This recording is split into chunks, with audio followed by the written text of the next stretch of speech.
Assalamualaikum, salam sehobi, salam cerit-cerit. Oke, hari ini kita beraksi lagi. Alhamdulillah ada hasil. Saya tak buat tadi. Saya tak rekod masa penangkapan. Saya cuma rekod semasa ambil hasil saja. Oke, ini saya memikat di kawasan berhampiran dengan bakau. Di sebelah nih bakau, di sebelah nih bakau.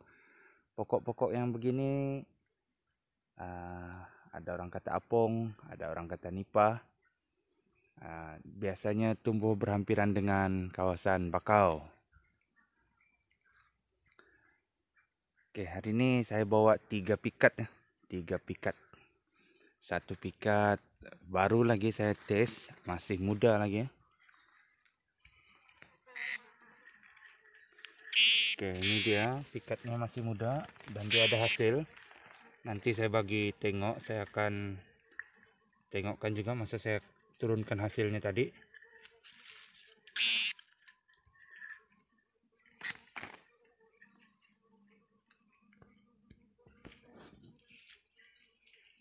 Oke, yang tuh kira untuk di show sajalah.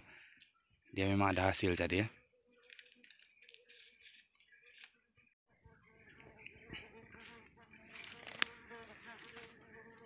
Oke, ini 1 pikat muda juga, masih rintik. Nah, ini rintik ya. Rintik belum penuh lagi, masih rintik. Dia pun tapau juga 1 poin rintik ya. Dan seperti biasa pikat saya yang ini duo, tapau 4. Sebelah sana tuh anak, nampak macam betina. Yang ini anak juga, jantan. Yang ini rintik. Dan yang di sebelah sana tuh dada merah. Nampak macam kepanasan hasilnya.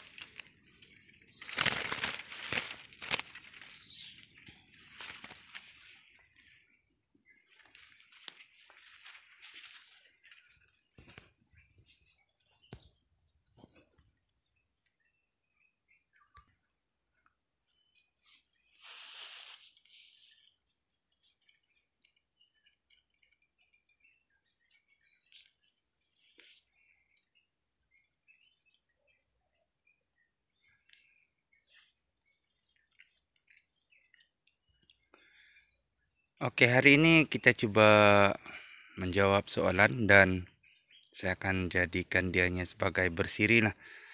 Bersiri. Oke. Ada sahabat kita yang bertanya tentang bunyi serindit. Oke, untuk yang kali ini saya akan coba jelaskan bunyi asas ya, bunyi asas dahulu. Ini kerana sebab saya kekurangan bahan. Untuk membuat penjelasan kita perlu ada sampel ataupun contoh. Tapi saya tak dapat contohnya. Burung kita ni dah lama, jadi dia secara logiknya dia akan berubah. Dia tidak akan berapa menggunakan bunyi asas lagi. Oke, bunyi dan fungsi itu yang kita coba bahas dan kita coba kongsikan. Oke, sebagai permulaan kita berkenalan dulu dengan bunyi rambang ataupun panggil dekat. Panggil dekat. Oke, coba kita dengar dulu.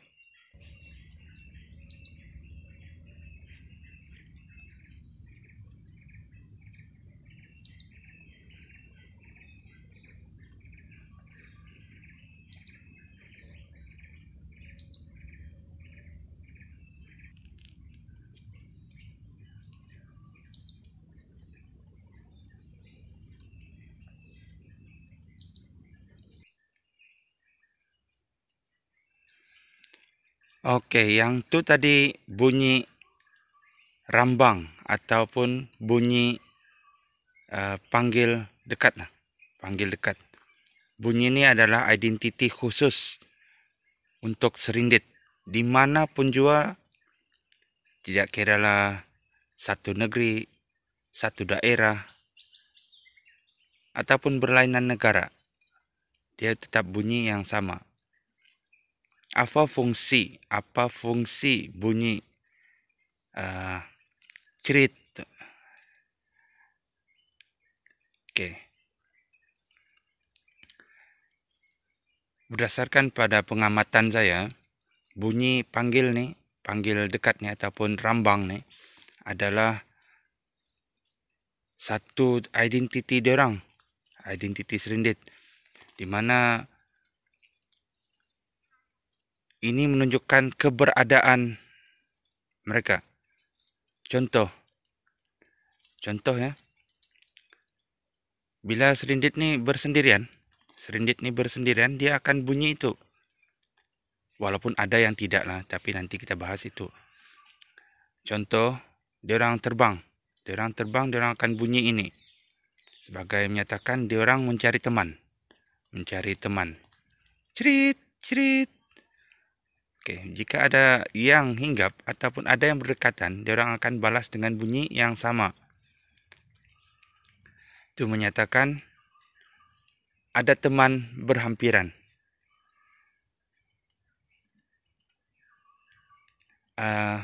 Teori saya ini disokong dengan beberapa keadaan. Contoh, keadaan yang pertama, pada musim musim anakan ataupun bukan, tapi kita bahas dulu musim anakan. Oke, pada musim anakan ada tempat dia akan terbang secara banyak. Contoh 5 ekor, 6 ekor, satu kawanan ataupun 10, ada yang belasan. Kalau dulu tahun 80-an mungkin kita boleh nampak yang belasan ekor ke atas satu kawanan. Sekarang mungkin agak susah. Cuma ada beberapa tempat yang tidak pernah diusik saja mungkin masih ada. Oke, bila kita perhatikan pada musim itu dia terbang berkawan-kawan. Cuma satu saja yang akan bunyi cerit. Yang lain semua mendiam, ikut saja. Kenapa? Karena mereka yang lain itu sudah berteman. Jadi satu tuh hanya menandakan diorang ada berdekatan ataupun mungkin kawan tengah makan ke apakah, diorang bagi signal saja ataupun isyarat. Isyarat itu disampaikan melalui bunyi panggil dekat nih. Sama ada dia terbang ataupun hinggap. Kalau ada yang terbang, dia akan signal ataupun bagi isyarat dengan cerit. Yang ada berdekatan hinggap pun akan balas dengan cerit, menandakan ada temannya berhampiran kawasan itu. Oke, itu kalau yang hendak berteman. Sama juga dengan dada merah, ada tempat-tempat yang akan terbang secara berkumpulan. Melebihi seekor lah. 2, 3 Kalau musimnya mungkin sampai 6, 7, ada yang 10 ke atas, tapi macam saya cakap tadi lah, kalau tahun 80-an ataupun kawasan yang tidak pernah diusik mungkin masih ada. Oke, bila dia orang terbang ramai-ramai, dia orang hanya bunyi seekor saja, atau sama ada bunyi atau tidak. Kadang tidak ada bunyi, bermakna dia orang tidak ada niat untuk mencari teman. Kalau kena panggil pun dia orang bolayan saja, jalan terus. Sepertinya jet pejuang. Laju. Jadi ada orang kata keras tempat tuh, memang keras. Tanda-tandanya keras, dia tidak mau ataupun dia tahu kawasan itu berbahaya, dia tidak akan bagi isyarat. Dia tidak akan bagi isyarat yang dia ada dekat situ. Dan dia tak nak tahu pun kalau ada kawan-kawan dia atau teman-teman dia, spesies dia dekat situ. Dia akan jalan terus saja.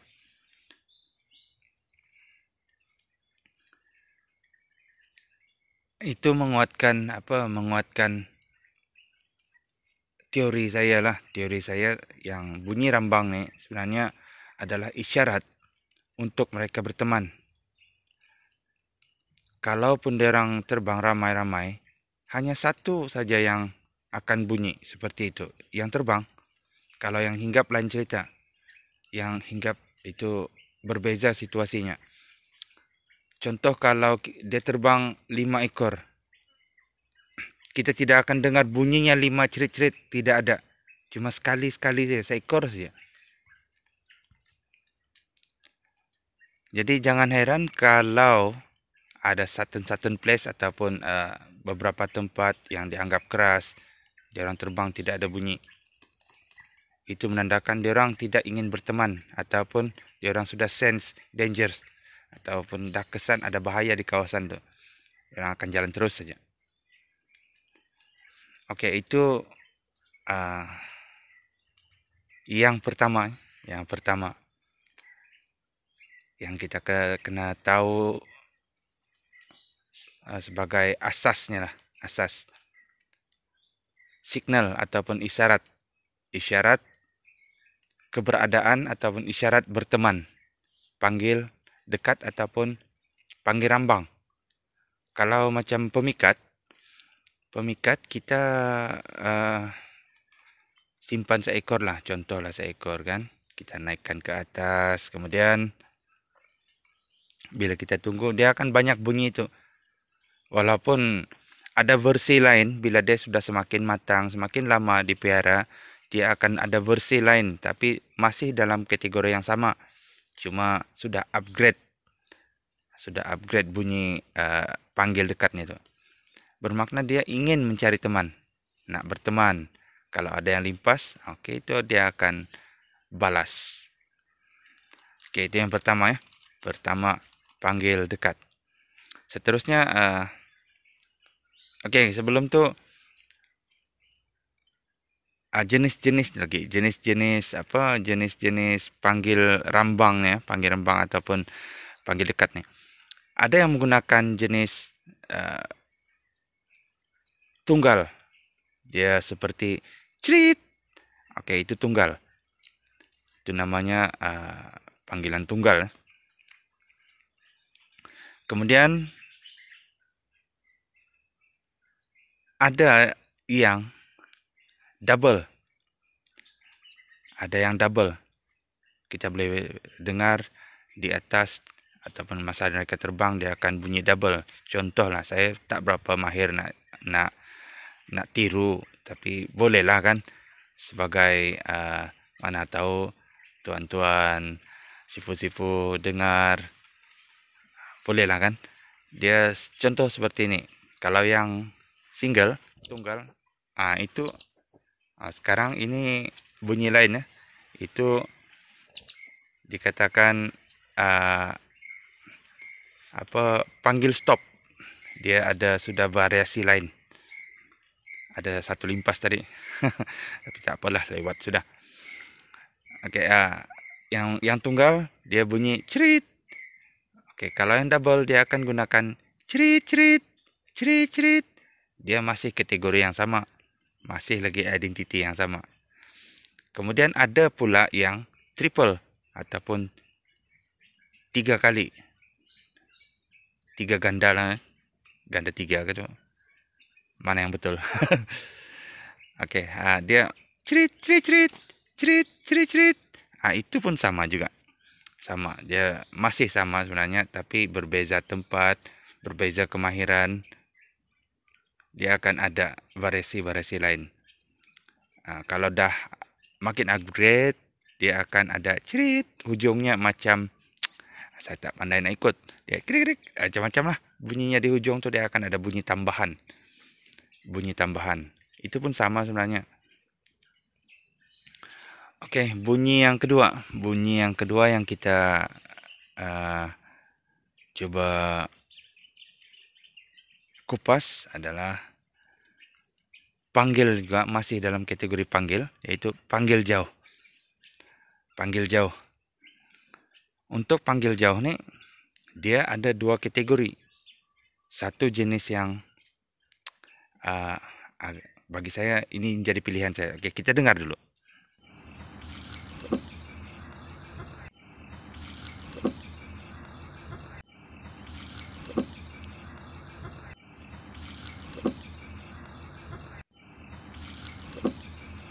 Oke, yang itu tadi panggil jarak jauh. Panggil jarak jauh. Itu yang pertama. Oke, yang kedua sama juga, panggil jarak jauh versi lain. Oke, kita dengar dulu.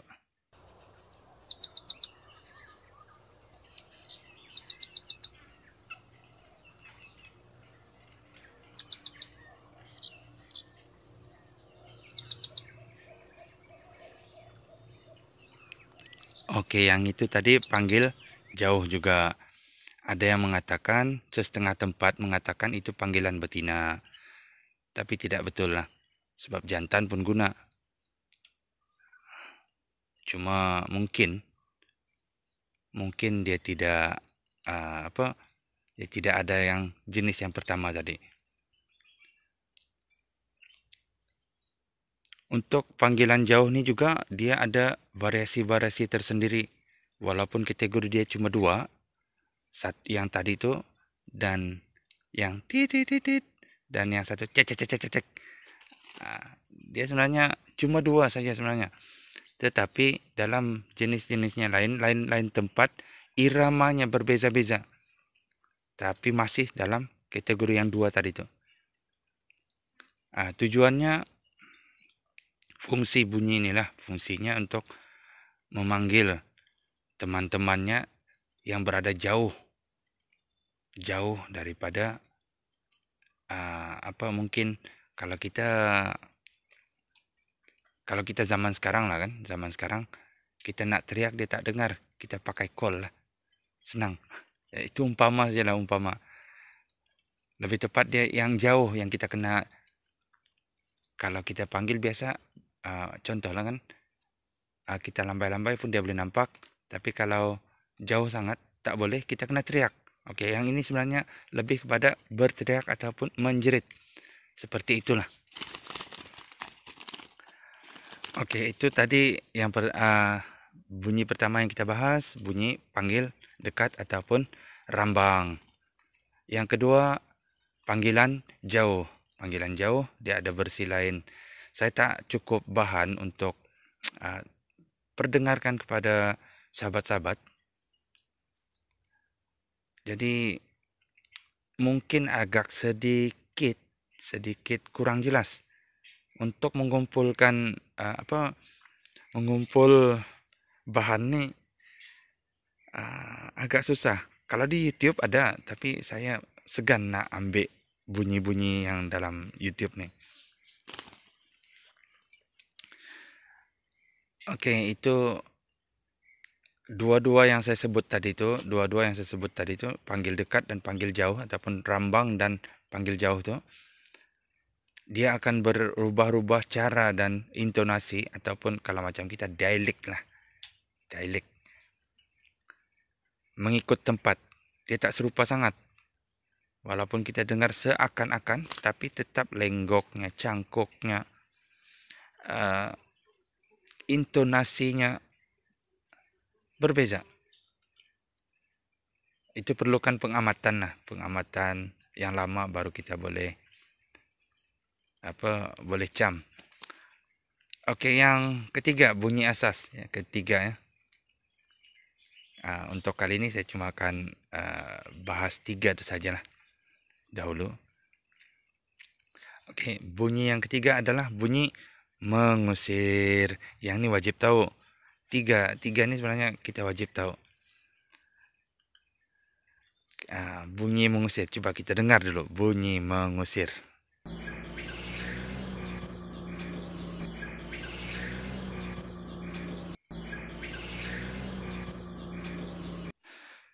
Oke, yang tadi itu bunyi mengusir ya. Ada yang mengatakan burung saya rancak bunyi. Bagi yang pemula lah, rancak bunyi. Jadi ramai lah ada yang pemula tanya dengan saya message. Coba dengar dulu bunyi burung saya nih, memang rancak bunyi. Bila saya dengar, alamak, bunyi ini tidak bagus. Kenapa? Ini bunyi mengusir. So, secara basicnya dalam masih baru tidak apalah kan. Untuk hiburan boleh. Sebenarnya untuk simpan di rumah, oke, tidak ada masalah. Untuk kita bawa ke hutan aja lah masalah. Sebab kita kalau nak, seboleh-bolehnya kita berhasil. Tapi kalau kita tak tahu, apa boleh buat kan?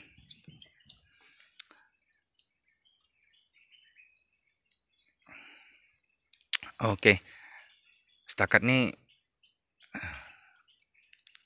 saya akan coba lagi masa akan datang. Kalau ada sambutan, saya akan coba lagi bahas bunyi dan fungsinya. Cuma saya kena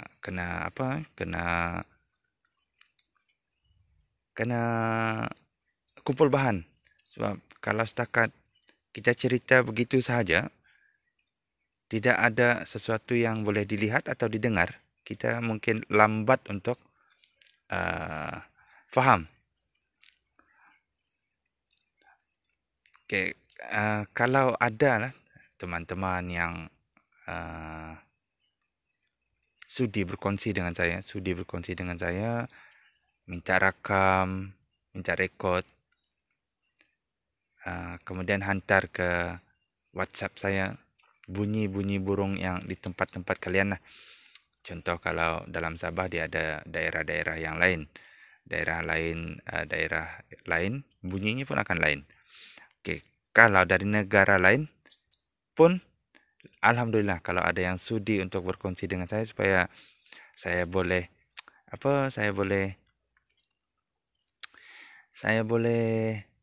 buat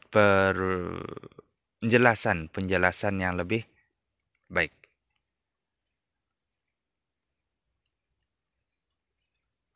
Oke, di atas sekarang nih mungkin dia tengah dengar apa yang saya cakap, betul ke tidak dia cakap. Ada satu dada merah hinggap. Tadi yang saya cakap lintas tuh kan dia hinggap, tapi itu dia tuh dada merah. Itu tuh. Tak mana sudah dia. Itu dia.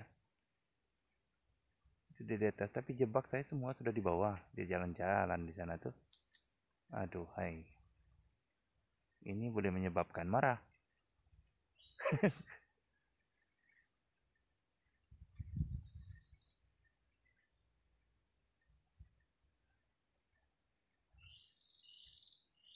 Oke. Sehingga bertemu lagi di lain masa. Assalamualaikum. Cerit.